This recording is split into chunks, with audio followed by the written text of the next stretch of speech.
सुरेश कुमार विधान पार्षद है, सीधे इनसे हम बात करने की कोशिश करते हैं किस तरीके की, क्योंकि शिक्षित क्षेत्र से हैं, ऐसे में बात हम आज इनसे शिक्षा की करेंगे। सर, जिस तरीके की स्थितियां हैं, एक तरफ चुनाव है और दूसरी तरफ राजनीति हो रही है, कई मुद्दों पर राजनीति हो रही है। राजनीति से अलग, भले ही राजनीति से जुड़े हैं, लेकिन राजनीति से अलग अगर समझने की कोशिश की जाए, शिक्षा में किस तरीके का बदलाव हुआ है?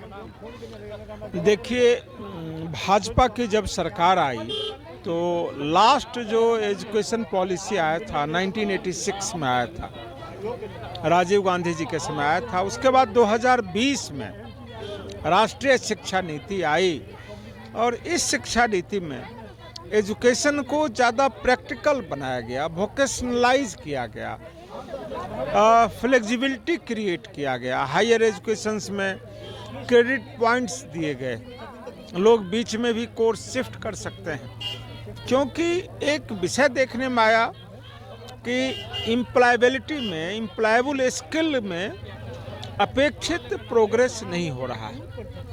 इसलिए नई एजुकेशन पॉलिसी में इन चीज़ों का ध्यान रखा गया और जो हमारा विज़न है 2047 तक विकसित राष्ट्र बनाने का, तो उसको बनाने के लिए जो स्किल्ड मैन पावर लगेंगे, जो लोग लगेंगे,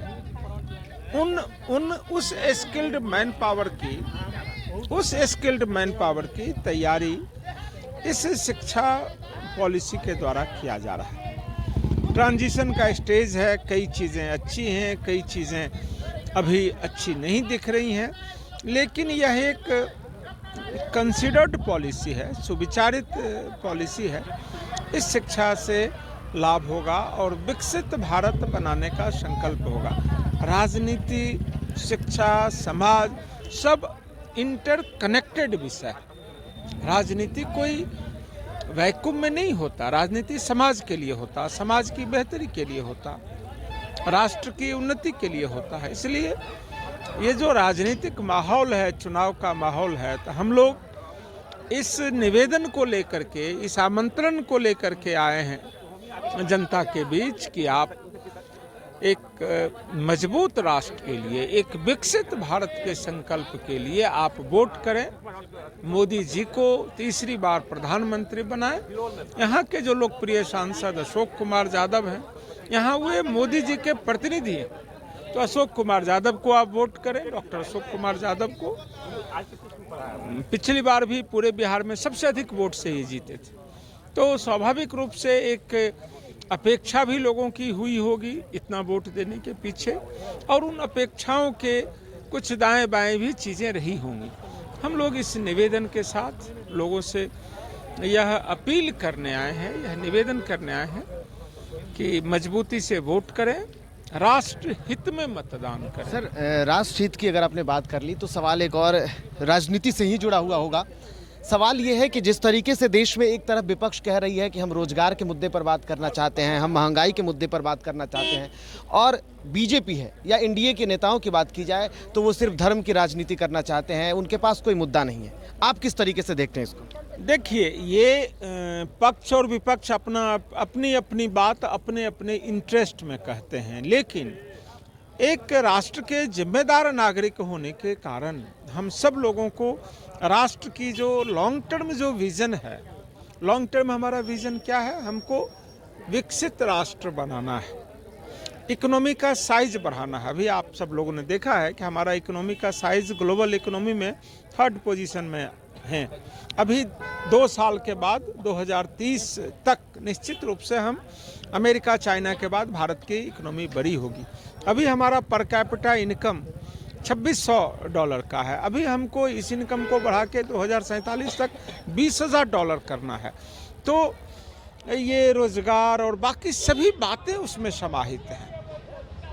एक टुकड़े टुकड़े में बात करें, सेक्टर वाइज बात करें, सेक्शन वाइज बात करें, एक अलग बात होगी, लेकिन जब समग्रता में बात करेंगे, पूरे राष्ट्र की बात करेंगे, राष्ट्र में रहने वाले सभी 140-145 करोड़ लोगों की बात करेंगे, ये कल्याणकारी राज्य की अवधारणा को भी पूरा करना है। सबको अनाज देंगे 5 साल तक, सबको इलाज देंगे 5 लाख तक, ये बड़ी बात। आज कोरोना का इतना बड़ा महामारी आया, एक आदमी कहीं भूख से नहीं मरा। हम लोगों ने, आप लोगों ने भी देखा तो नहीं है, पढ़ा होगा कि PL 480 का गेहूं अमेरिका से आता था, तब यहाँ खाना होता था। दूध नहीं मिलता था, दूध का पाउडर डेनमार्क से इंपोर्ट होके आता था। लेकिन आज हम बहुत सेक्टर में एक्सपोर्ट कर, आज हम बहुत सेक्टर में बहुत बेहतर कर रहे हैं। तब हमारी जनसंख्या बड़ी है, हम ऐतिहासिक रूप से काफ़ी पीछे से चल रहे हैं। तो पीछे से चल रहे हैं तो आगे आने में ये स्प्रिंट नहीं है, मैराथन है। ये लंबी दौड़ चल रही है और लोगों को इसके लिए फिट होना है, तैयार होना है, मानसिक रूप से भी तैयार होना है। हम रोज़गार दे दिए, रोज़गार कोई पॉकेट से निकाल के तो कोई दे नहीं सकता है। पूरी व्यवस्था में रोज़गार का सृजन होना है। इसके लिए एक बहुत कंसिडर्ड और फंक्शनल पॉलिसी की ज़रूरत है, डिस्पैशनेट पॉलिसी की ज़रूरत है। आपको खुश करने के लिए हम अपॉइंटमेंट का लेटर नहीं बांट सकते, बांटना भी नहीं चाहिए। आप कोई भी सर्विस, मैं सिविल सर्विसेज में रहा हूँ, किसी भी सर्विस की जब परिकल्पना होती है तो 30 इयर्स का सर्विस मैप बनता है।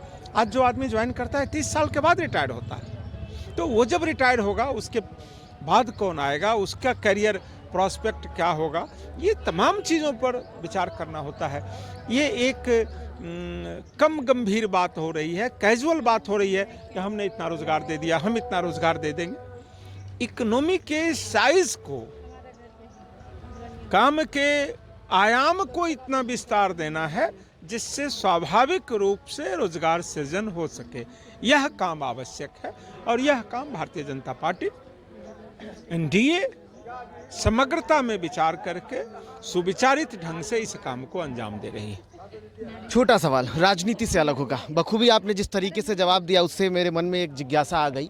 जिस तरीके से वोटर परसेंटेज रहा है, वर्तमान के हाल को देख रहा, आप समझ रहे हो, बखूबी राजनीतिज्ञ हैं, तो वोटर परसेंटेज कम होने का कहीं ना कहीं कारण बहुत सारी चीज़ें हैं। लेकिन क्या लगता है इन सारी स्थितियों के बीच में जो विपक्ष दावा कर रहा है कि हम बढ़ रहे हैं, NDA डाउन हो रही है, NDA का कहना है कि हम बढ़ रहे हैं डाउन, असल में आप उसको कैसे देखते हैं? मैं फिर कहूँगा ये पॉस्चरिंग है। क्या होगा यह 4 जून को पता चलेगा। हम लोग जो समझ रहे हैं कि मोदी जी ने जो 4 जातियां बताई हैं, गरीब एक जाति है जिसको अनाज मिल रहा है, जिसको इलाज मिल रहा है, जिसको घर मिल रहा है, जिसको बिजली मिल रहा है, जिसको पानी मिल रहा है। और ऐसे गरीब हमारे देश में हैं। पिछले 10 वर्षों में 22 करोड़ लोग गरीबी रेखा से आगे गए हैं, लेकिन अभी भी बड़ी संख्या है जो गरीब हैं। इसी कारण हम विकसित भारत नहीं कहते हैं अपने को, विकास कर रहे भारत कहते हैं। तो यह जो वोटिंग परसेंटेज है, वोटिंग परसेंटेज कम क्यों हुआ? मेरी समझ में वोटिंग परसेंटेज कम होने का सबसे बड़ा कारण है अब मीटिंग्स में उपस्थिति कम होती है। आप लोग पत्रकार हैं, ऑब्जर्व कीजिए, क्योंकि लोग एक्सपोज्ड हैं। पहले प्रधानमंत्री का भाषण होता था तो लोग 20 किलोमीटर से सुनने जाते थे, अब मोबाइल में देख लेते हैं। कम थे आज नहीं, और सोशल मीडिया की जो पहुंच बढ़ी है, अब आज हम देख सकते हैं यहाँ बैठ करके मोबाइल पर कि आज अमित शाह जी ने क्या कहा, राहुल गांधी जी ने क्या कहा, माननीय प्रधानमंत्री जी ने क्या कहा, किन नेता ने क्या कहा, हम सब 1 घंटे में देख लेंगे। तो कोई आना नहीं चाहते। सोशल मीडिया के एक्सपोजर के बढ़ने के कारण जो एक जिज्ञासा होती थी, हेलीकॉप्टर भी उतरता था तो लोग देखने दौड़ते थे, अब वो संख्या घटी है। इसलिए वोटर परसेंटेज कम हो रहा है। गर्मी भी है और भी कारण है। अपोजिशन को इसमें लगता है कि हमारे पक्ष में ये हो रहा है, तो उनको संजीदगी से इस बयान को देखना चाहिए कि वोटर बढ़े, यह लोकतंत्र का धर्म है। वोटर घट रहा है, उसमें अपनी जीत मना रहे हैं। ये कौन सी सोच से वो चल रहे हैं, हम लोग को तो ये बात समझ में नहीं आती है।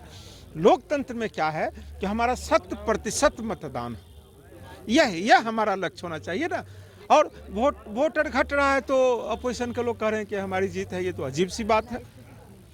हम लोग कोशिश कर रहे हैं 100% मतदान हो, राष्ट्र हित में मतदान। चलिए, शुक्रिया सर। तो सर जो है वो IRS हैं, बखूबी आपके इनके जवाबों से भी समझ गए होंगे कि किस तरीके से, और स्नातक क्षेत्र से आते हैं, विधान पार्षद हैं, और जिस तरीके से इन्होंने जवाब दिया, बखूबी ये जवाब आपके समझने के लिए कि चिल्लाने से कुछ नहीं होता, हम रोजगार दे रहे हैं, हम रोजगार सृजन कर रहे हैं, लेकिन असल मायने में राष्ट्र हित ही सबसे बड़ा हित है और उसे किस तरीके से बढ़ाया जा रहा है ये बिना बताए ही किया जा सकता है, और इसका जवाब सर ने बखूबी दे दिया है।